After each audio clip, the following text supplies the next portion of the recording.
তাহলে হায়াত সম্পর্কে আপনারা নিশ্চিত যে প্রত্যেকটা মানুষের হায়াত সমান, যে এখন যে জন্মগ্রহণ করছে তা আমরা ওই বর্জাকে বেশি ছিলাম, সামনের বর্জাকে কম থাকবো। আর আগে যারা জন্মগ্রহণ করছে তারা পিছনের বর্জাকে কম ছিল, সামনের বর্জাকে তারা বেশি সময় কাটাবে। এই দুই বর্জাক প্লাস হায়াত মাঝে এটা ডেলি দেখবেন যে প্রত্যেকটা মানুষের বয়স সমান, কেউ কারো সাইডে ছোটও না বড় না, কেউ কাউকে হায়াত দিতে পারে না। অথচ হায়াত দান করার অসংখ্য হাদিস আছে যে হায়াত দেওয়া হয়েছে দাউদ আলাইহিস সালামকে, কোন কোন নবীকে কে কাকে ভালো, এটা আছে অসংখ্য হাদিসে, কিন্তু এটা কোরআন সম্মত নয়। আসসালামু আলাইকুম। সম্মানিত মুসলিম কিরাম, আমরা সূরা ফাতিরের 9 নম্বর আয়াত পর্যন্ত আলোচনা করেছিলাম। 10 নম্বর আয়াত থেকে এখন আমরা আলোচনা শুরু করছি। 10 নম্বর আলোচনার সম্ভবত তর্জমাটা হয়েছিল আউযু বিল্লাহি মিনাশ শাইতানির রাজিম মান কানা ইউরিদুল ইজ্জাতা ফালিল্লাহিল ইজ্জাতু জামিয়া। আল্লাহ বলেন যে সম্মান কামনা করে, যে ইজ্জত চায়, সে যেন জেনে রাখে সমস্ত ইজ্জতের মালিক আল্লাহ। ইলাইহি আসাদুল কালিমুত তাইয়্যিব, তার নিকট আরোহণ করে উত্তম বাক্যগুলি। ওয়াল আমলুস সালিহু ইয়ারফাহু, এবং নেকামল সেগুলিকে উপরে তোলে। আল্লাযীনা ইয়ামকুরুনা সাইয়্যাত, এবং যারা খারাপ কাজের ষড়যন্ত্র করে, লাহুম আযাবুন শাদীদুন, তাদের জন্য রয়েছে কঠিন শাস্তি।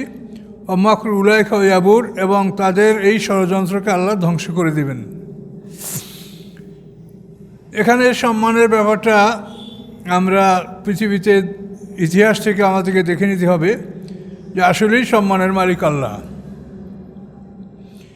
আল্লাহ যাকে সম্মান দেয় তাকেও বেইজ্জত করতে পারে না, আর আল্লাহ যাকে বেইজ্জত করে তাকে কেউ সম্মান দিতে পারে না।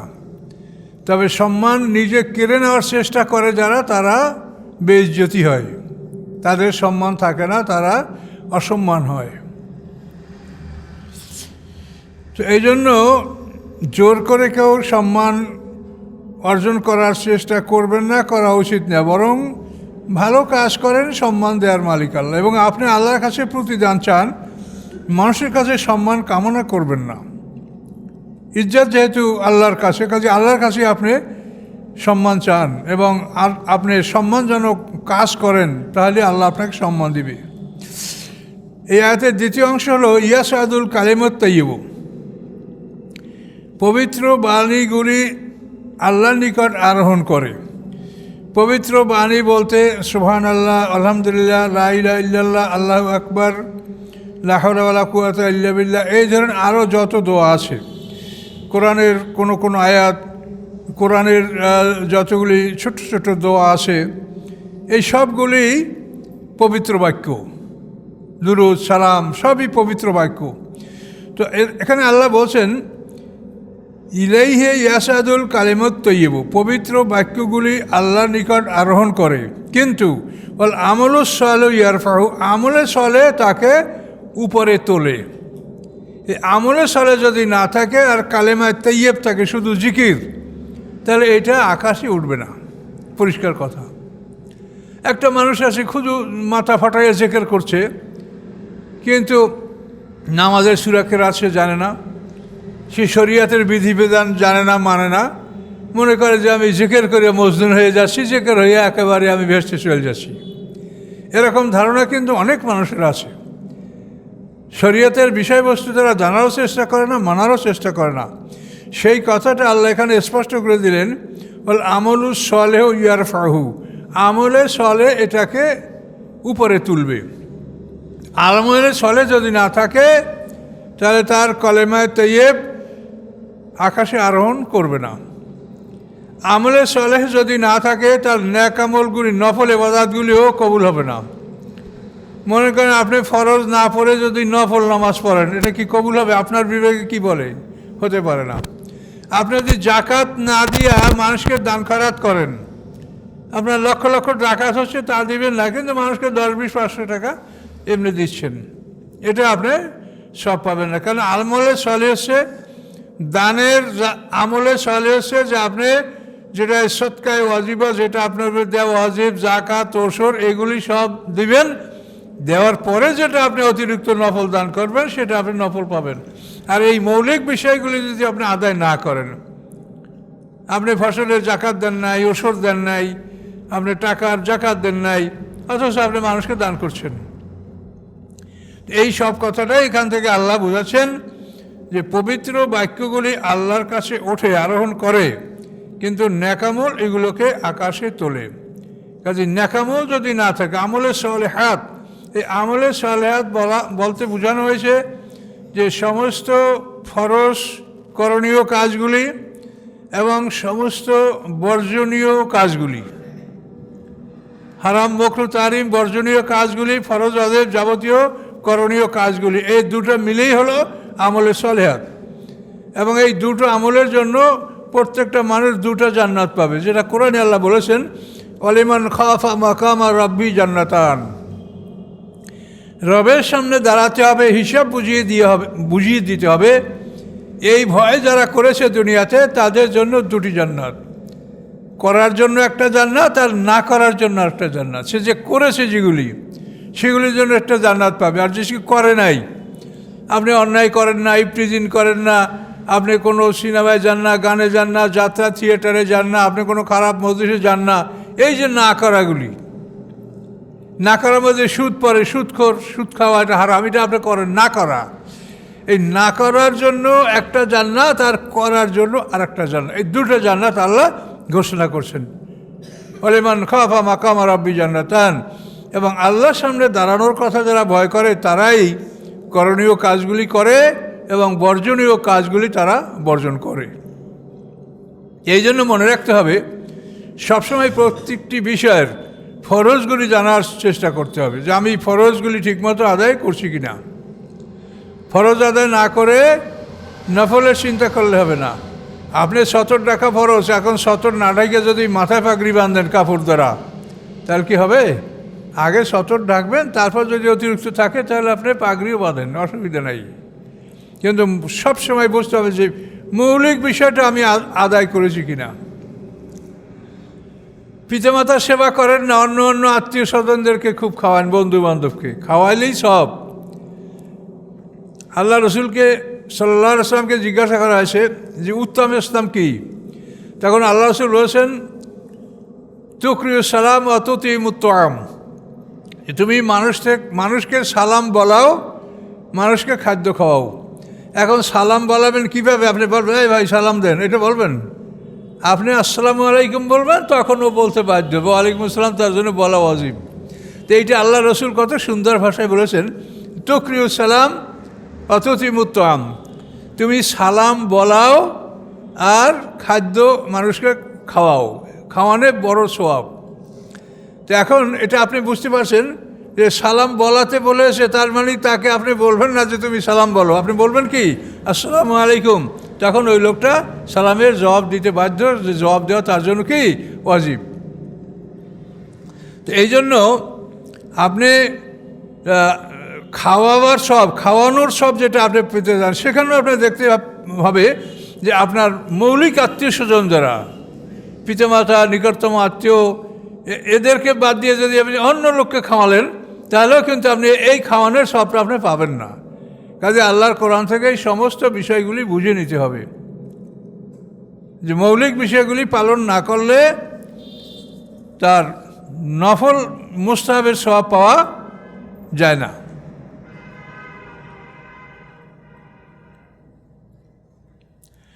আল্লাহ খালাকাকুম মিন তুরাবিন, আল্লাহ বলেন আল্লাহ তোমাদেরকে সৃষ্টি করেছেন মাটি হতে। সত্য, আদম আলাইহিস সালামকে আল্লাহ মাটি হতে সৃষ্টি করেছেন। আদম আলাইহিস সালামের পাঁজরের হাড় দিয়ে আল্লাহ মা হাওয়াকে সৃষ্টি করেছেন। এই দুইজন সৃষ্টি করার পরে সুম্মা মিন নুতফাতিন, এরপরের সৃষ্টিগুলি হলো সব বীর্য দ্বারা। এই দুইজন ছাড়া, মানে আদম মাটি হতে, মা হাওয়া আদমের দেহ হতে, এই একজোড়া সৃষ্টির পরে আর সমস্ত সৃষ্টি সুম্মা মিন নুতফা, বীর্য থেকে, শুক্রবিন্দু থেকে, সিমেন্স থেকে।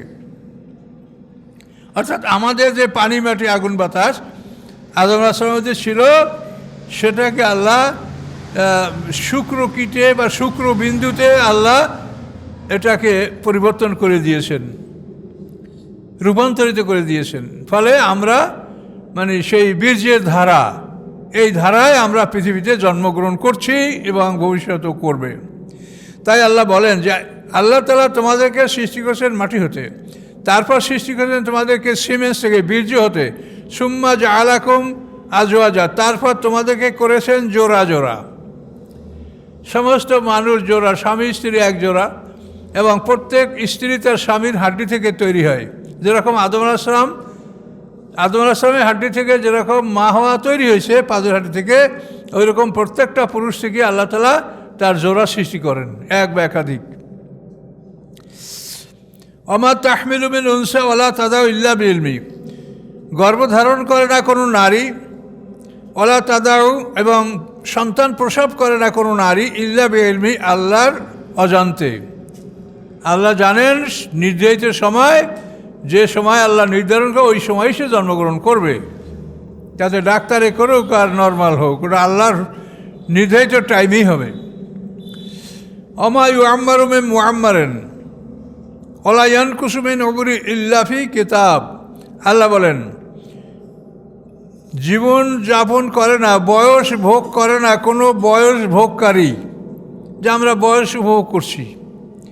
আল্লাহ বলেন বয়স ভোগ করে না কোনো বয়স উপভোগকারী, ওয়ালা ইয়ানকুসু মিন উমরিহি, এবং কমানো হয় না কোনো মানুষের বয়স হতে, ইল্লা ফি কিতাব, বরং এগুলি সব কেতাবে লিপিবদ্ধ আছে। ইন্না যালিকা আলাল্লাহি ইয়াসির, এবং এগুলি লিপিবদ্ধ রাখা, হিসাব রাখা আল্লাহর উপরে খুব সহজ। বয়স বাড়িয়ে দেওয়া, বয়স উপভোগ করা, বয়স বাড়িয়ে দেওয়া কেমনে? আমাদের যে জীবনের যে ভাগগুলো আছে, 8টা ভাগ, আমাদের জীবনের ভাগগুলো কি আমি একবার বলছি দেখেন। প্রথমে মৃত্যু, কাইফা তাকফুরুনা বিল্লাহি ওয়া কুনতুম আমওয়াতা, আমাদের জীবনের প্রথম ধাপ হলো মৃত্যু। মৃত্যুর পরে বরজাক, বরজাক পরে জন্ম, জন্মের পরে মৃত্যু, এই মৃত্যু আমাদের সামনে আসে। এই মৃত্যুর পরে আবার আমরা বরজাকে ঢুকবো, পর্দার আড়ালে জগতে ঢুকবো।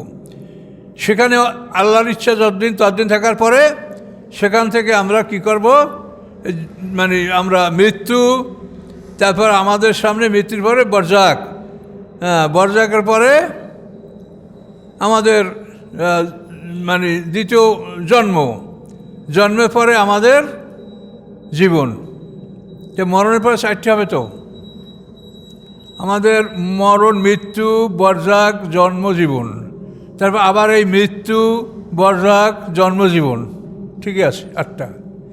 তো এখন এই যে ভাগটা আপনার দেখালাম, এখন দেখেন আমার যখন মৃত্যু নির্ধারিত আছে, মৃত্যুর সামনে বরজাকে আমার সময় আছে, আমি বরজাকে থাকবো, আপনি থাকবেন, সবাই বর থাকবো।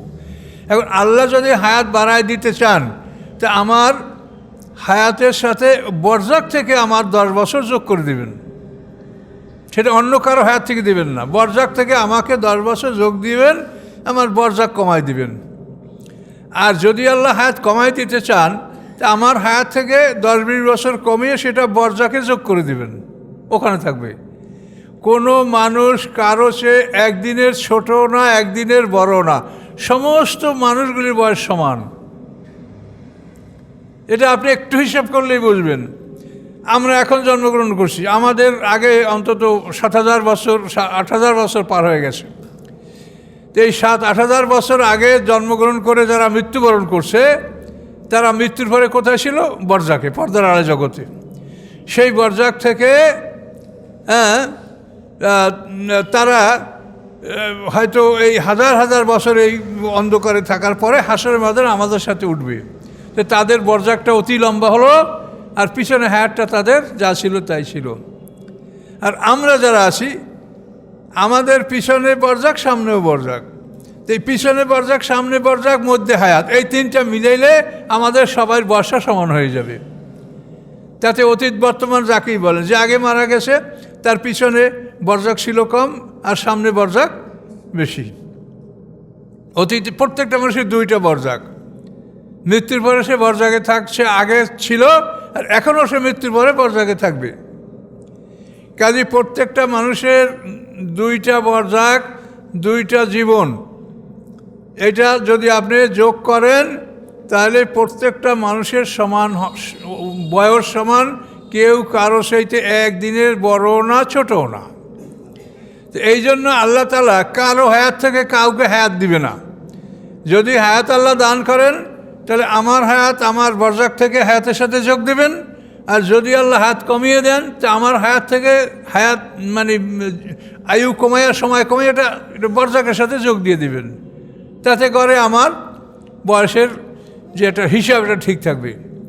তাছাড়া মানুষের আকল, আল্লাহ তাআলা যে আফালা তাকিলুন আফালা ইয়াকিলুন, এই দুটা শব্দ কোরআনে 46 বার বলেছে। একটা যে হিসাব করেন, সমস্ত মানুষের জন্ম মৃত্যু এগুলো কিন্তু একসঙ্গেই হচ্ছে। সব মানুষ আমরা একসঙ্গে জন্মি নেই আদম আসার পিঠ থেকে। ইসলামীদের সিংহের ফুৎকার আমরা একসঙ্গে সব আবার উঠবো না, আবার সবাই হাসরের ময়দানে একসঙ্গে বিচার করে একসঙ্গে ভেসতে যাব না। তো এই যে আমাদের জীবনের একটা হিসাব, এইটা বুঝতে হবে। তাহলে যে কোনো একটা জিনিসের সমাপ্তি আছে। আমাদের হায়াতের কথা আল্লাহ বলছেন যে কোটি কোটি বছর আমরা বেঁচে থাকবো, কিন্তু তারপরেও তো একটা সমাপ্তি আসে যেদিনই হোক। তো সেই সমাপ্তির পরে যদি অবস্থাটা এমন হয় যে সবার সমাপ্তি হয়ে গেল, এখন দাউদ আলাইহিসসালামের আদম আলাইহিসসালাম 20 বছর বয়স দিয়েছে, এখন দাউদ আলাইহিসসালামের হায়াত আরও 20 বছর আছে। তো এখন এই একটা লোক 20 বছর কেমন করে থাকবে বলেন তো? কেউ নাই, তখন একটা লোক, এটা কি সম্ভব? কারণ এটা যেমন সম্ভব না, তখন কোনো মানুষের হায়াতও কাউকে দেওয়া সম্ভব না। এগুলি জ্ঞান, কোরআন এগুলো মিলে বুঝতে হবে যে একটা মানুষের বয়স বেশি দিলে সেই মানুষটা কী করবে।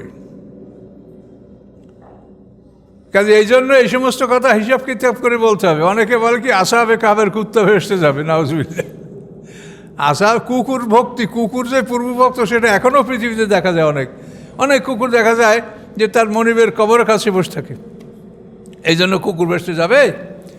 কাজে এটা কুকুরের যে স্বভাব সেটা এখানে প্রমাণিত হয়েছে, মানে প্রবল ভাগে, যে এই কুকুরটা অত্যন্ত পূর্বভক্ত ছিল, কিন্তু এই জন্য সে ভেসতে যাবে এ কথা তো বলা যাবে না।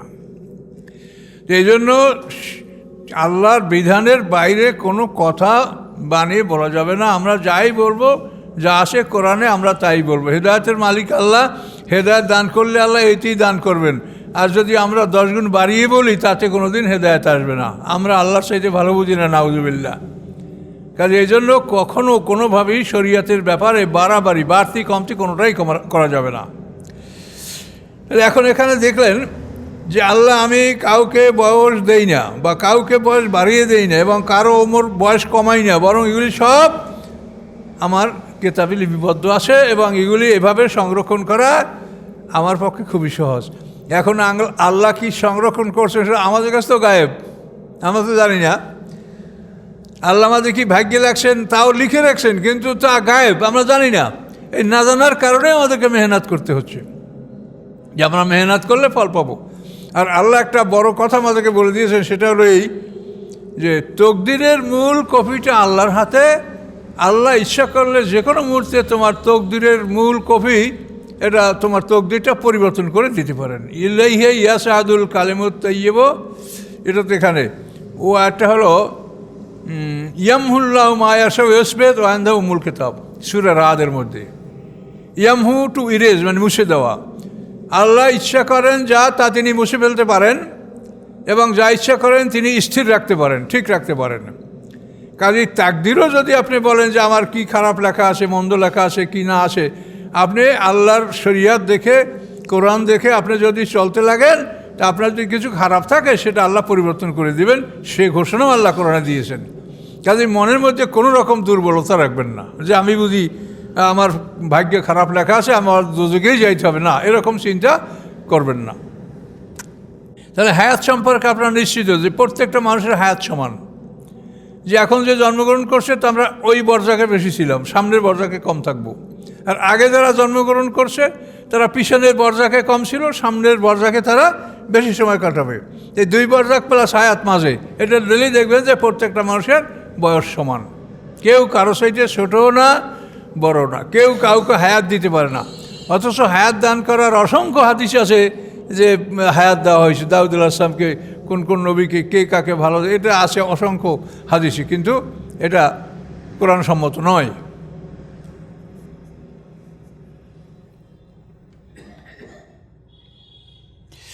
আল্লাহ বলেন ওমা ইয়াস্তাবিল বাহরান, সমান নয় দুইটি সমুদ্র। এখানে সমুদ্র দুইটি স্রোতধারা, সমুদ্র মানেই তো পানির স্রোত। তো আল্লাহ বলেন ওমা ইয়াস্তাবিল বাহরান, দুইটা সমুদ্র ধারা, দুইটা পানির স্রোত, এটা সমান নয়। কেন? হাজা আজবুন ফুরাতুন, এ হচ্ছে মিঠা সুপেয়, সাইগুন শরাবহু, অতি সহজেই উহা পানযোগ্য, এ হলো একটা। ও হাজা মেলহুন, আর এই হচ্ছে লবণ, উজাস, তিতা। তাহলে এখন একটা হলো কি মিঠা সুপেয়, মানে মিঠা সুস্বাদু সুপেয় খুব সহজে পান করা যায়, আর আরেকটা হলো লবণ তিতা। দুইটা স্রোত পাশাপাশি প্রবাহিত। এই দুইটা স্রোত লক্ষ কোটি বছর প্রবাহিত হচ্ছে, কিন্তু এই স্রোত দুইটা একসঙ্গে মিলিত হচ্ছে না। কোরআন পাকে বলা আছে অন্য জায়গায় বাইনাহুমা বারজাকুল্লাহ জ্ঞান আর রহমানে, যে দুইটা স্রোতের মাঝখানে একটা অন্তরায় আছে, পর্দা আছে। সেই পর্দাটা তারা ভেদ করে না, কিন্তু সেই পর্দাটা আমরা দেখতে পাই না। আপনি আমাদের এই বঙ্গোপসাগরের মোহনায় গেলেই দেখবেন নানান কাণ্ড। শীতলক্ষা নদীর পানি একেবারে পরিষ্কার স্রোতে চলে যাচ্ছে, পদ্মা নদীর পানি ঘোলা পরিষ্কার চলে যাচ্ছে। তারপরে আবার বিষখেলি পায়রা নদীর পানি মিষ্টি, বলেশ্বর নদীর পানি লবণ, এই একই জায়গার থেকে সব সমুদ্রের মোহনায় প্রবেশ করেছে। এগুলি সব আল্লাহর কুদরত। আল্লাহ বলেন যে দেখো, আমি তাদেরকে এমনভাবে আদেশ দান করেছি যে আমার আদেশ তারা লঙ্ঘন করে না। এখন আল্লাহ বলেন অমেন করলেন তাকুলুনা লাহমান তারিয়া, উভয় সমুদ্র হতেই তোমরা খাও তাজা গোশত, মানে তাজা মাছ। মিন করলেন, প্রত্যেকটা স্রোত হতেই, তাকুলুনা তোমরা খাও লাহমান তারিয়া, তাজা গোশত অর্থাৎ টাটকা মাছ। তাস্তাখরিজুনা হিলিয়াতান, এবং তোমরা বের করো তোমাদের অর্নামেন্ট, গহনা। তালবিসুনা, যা তোমরা পরিধান করো। তোমরা সমুদ্র থেকে মণি, মুক্তা, তারপরে নীলকান্ত মণি, এই প্রবাল, এসবগুলি তোমরা উভয় স্রোত থেকে সংগ্রহ করে তোমরা তাতে কী করো? গহনা তোমরা, মানে তোমাদের জিওর তালবাসুনাহা, সেগুলিকে তোমরা পরিধান করো। তো এটা আল্লাহর কত কুদরত যে উভয় সমুদ্র থেকেই আমরা মাছও পাই আর ওই সমস্ত জিনিস এগুলিও পাওয়া যায়। তো অতারাল ফুল কাফিয়ে মাওয়াকেরা, এবং তুমি দেখতে পাবে নৌকাগুলি, বোঝাই নৌকাগুলি ফিহে মাওয়াকেরা, ওর মধ্যে পানির বুক চিরে চলছে। মাওয়াকেরা মানে বক্ষ চিরে চলা। কেন চলছে? লে তাব তাকু মে ফাদলি, যাতে তোমরা অনুসন্ধান করতে পারো আল্লাহর অনুগ্রহ, ব্যবসা বাণিজ্য, বলে আল্লাহ কুম চাষ করুন, এবং যাতে তোমরা আল্লাহর প্রতি কৃতজ্ঞতা জ্ঞাপন করতে পারো।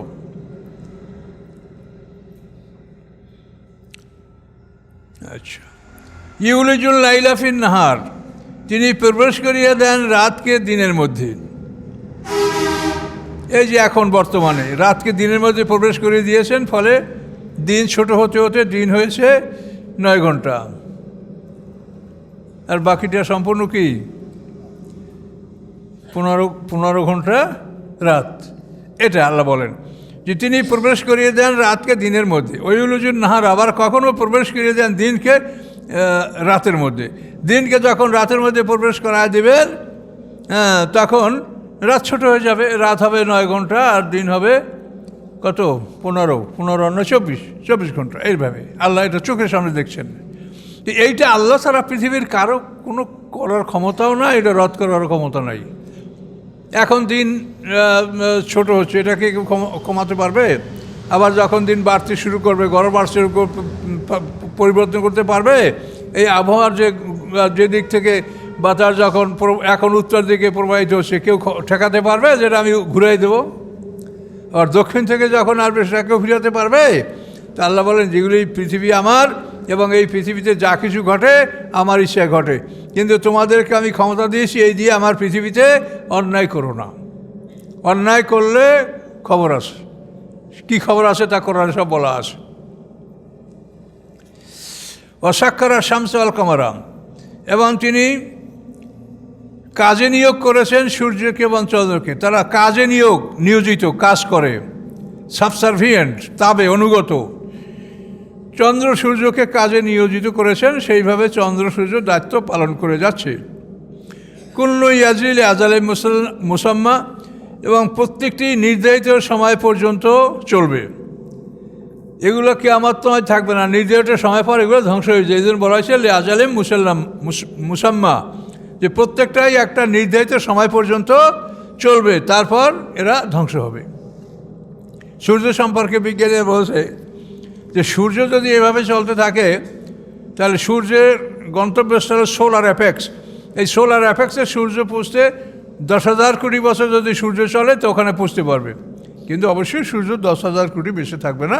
কিন্তু বিজ্ঞানীদের কথা তো পরিবর্তনশীল, এভলিউশনারি, তো পরিবর্তন হয়, ওনারা যখন যেটা বোঝেন সেটা বলেন।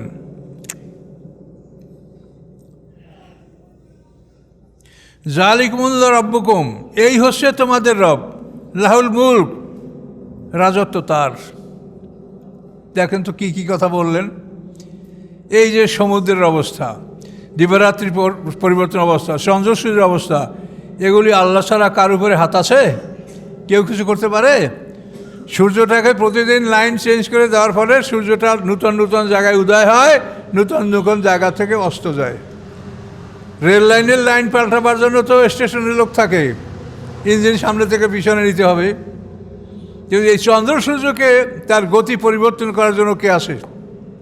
কোথায় এই চন্দ্র সূর্য? কোথায় কে আছে যে সেখানে যেতে পারে বা এই দায়িত্ব পালন করতে পারে? এই জন্য এগুলি বলার পরে আল্লাহ বললেন কি যে জালিকুমুল্লাহ রব্বুকুম, এই হচ্ছে তোমাদের রব, এই যিনি এই কাজগুলো করতে পারেন, যে সমুদ্রের লবণ পানি মিঠা পানিকে একসঙ্গে প্রবাহিত করতে পারেন, ঘোলা পানি পরিষ্কার পানি এক জায়গায় প্রবাহিত করতে পারেন অথচ মিশে না, এবং উভয় সমুদ্র থেকে তোমরা তাজা গোশত অর্থাৎ টাটকা মাছ খাও। তো আবার অন্য আয়াতে আসে হুররিমাত আলাইকুম সৈদুল বাহারি অ তোয়ামহু, আল্লাহ বলেন যে সমুদ্রের শিকার তোমাদের জন্য হালাল করা হয়েছে, তোয়ামহু মানে তার খাদ্য, শিকার এবং খাদ্য, এই যে দুইটা ভাগ করলো আল্লাহ। এই শিকার হলো আপনি জাল দিয়ে শিকার করেন, বড়শি দিয়ে শিকার করেন, বল্লম দ্বারা শিকার, এটা শিকার। আর তোয়াম হলো যেটা মরে গেছে, এটা হল তোয়াম। এই আর দ্বারা মানে উলামা ইকরাম যারা বড় বড় ইমাম তারা মসলা বের করছেন যে আল্লাহ তাআলা বলছেন যে তোমাদের উপরে সৈদুল বাহারে অত আমহু, সমুদ্রের শিকার হালাল করা হয়েছে এবং খাদ্য। তো শিকার হলো এই মানে জীবন্ত যেগুলি তোমরা বিভিন্ন মাধ্যমে শিকার, আর তো আমহু মানে ওটা মরা মাছ। এই জন্য মাছকে মরাও খাওয়া যায়, এটা কোরআন দ্বারাই প্রমাণিত। আল্লাহ বলেন এই হচ্ছে তোমাদের রব, যিনি এই কাজগুলো করেন। লাহুল মুলক, সাম্রাজ্য তার, রাজত্ব তার, সার্বভৌমত্ব তার।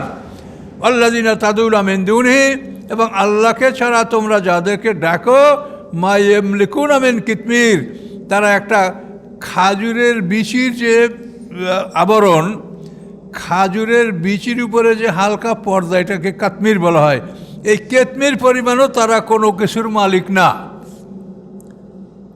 তোমরা যাদেরকে ডাকো তারা খেজুরের বিচির উপরে যে পর্দা থাকে হালকা, এটুক পরিমাণের তারা মালিক না। এখন বলেন তাহলে সার্বভৌমত্ব কার?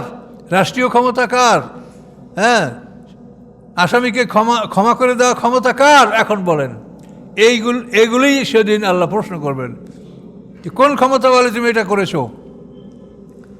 একজন বিচারক বাদী বিবাদী বহু কষ্ট করে 10 বছর 20 বছর বসে একটা মামলার রায় নিয়ে আসে, তাতে তাদের লক্ষ লক্ষ টাকা ব্যয় হয়েছে। এখন আপনি এটারে ক্ষমা করে দিতে পারেন, বিচারটা ডিসমিস, কিছুই না। তাহলে বিচারটা করা হলো কেন এতদিন বসে? এগুলি হলো খামখেয়ালি, মানে এগুলি ক্ষমতার অপব্যবহার, এগুলি করার বিধান কোরআনে নাই। এন তাদুহুম লা ইয়াসমাউ দুআকুম, আল্লাহ বলেন তোমরা এই যে মূর্তি দেবদেবী গাছপালা যাদেরকে তোমরা ডাকো, ভগবান বানাইছো, তাদেরকে যদি ডাকো তাহলে তোমরা তারা তোমাদের ডাকে সাড়া দিবে না।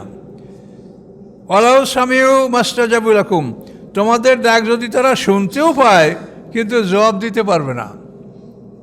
আল্লাহর কুদরত শুনতেও পারতে পারে যে কে কী করে, কিন্তু আল্লাহ বলেন শুনতে পেলেও জবাব দিতে পারবে না। আর পারে না, আমরা দেখছি সামনে দেখছি পারে না। ওয়াউমাল কিয়ামাতে ইয়াকফুরুনা বিশিরকিকুম, এবং কিয়ামতের দিন এরা তোমাদের এই শিরক অস্বীকার করবে। তোমরা তাদেরকে অংশীদার বানিয়েছো, আল্লাহর সমকক্ষ বানিয়েছো। হ্যাঁ, এই অস্বীকার তোমরা যে এটা পার্টনার সাব্যস্ত করছো আল্লাহর, এটা কিয়ামতের দিন তোমাদের শরীকরা অস্বীকার করবে। ওয়ালাইবিন আব্বুকুম ইসলু খাবির, আল্লাহ বলেন এই খবির মানে যে সব কিছুর খবর রাখেন, সে আপনাকে যেভাবে খবর জানান এরকম আপনাকে আর কেউ পৃথিবীতে বলবে না, পারবে আর বলতে কেউ। এটা আল্লাহ বলছে ওয়ালাইবিন আব্বুকুম ইসলু খাবির। খবির হচ্ছে আল্লাহর নাম, যিনি সব কিছুর খবর রাখেন। তো তিনি যেভাবে আপনাকে বলতে পারেন, পৃথিবীর কেউ আপনাকে এরকম সুন্দর করে বুঝিয়ে বলতে পারবে না। পারে? কোরআনে কি যে কথা আছে এর সমকক্ষ কোন ওয়াজ পৃথিবীতে আছে? গল্প, গুজব, গান, হাসি তামাশা, মানুষকে উৎসাহ দেওয়া, এর নাম হয়েছে মাহফিল। এই আর আল্লাহ যা বলছেন এর একটা কথা বলার ক্ষমতা আমাদের এই কোরআনের বাইরে থেকে আমাদের বলার কোনো ক্ষমতা নাই। কাজে আসুন আমরা সবাই কোরআনমুখী হই, মানুষকেও কোরআনমুখী হওয়ার জন্য বলি। কিন্তু না হইলে আপনি দুঃখ করবেন না, জোর জবরদস্তিও করবেন না, তার কারণ সবাই হেদায়েত পাবে না। এজন্য আপনাকে পৌঁছিয়ে দাওয়াতটা পৌঁছিয়ে দিবেন, কিন্তু গ্রহণ না করলে মন খারাপ করবেন না। অনেকে গ্রহণ না করলে খুব মন খারাপ করে ফেলে, এটা না করবেন না। তো সময় হয়ে গেছে নাকি? তো ইনশাল্লাহ জি।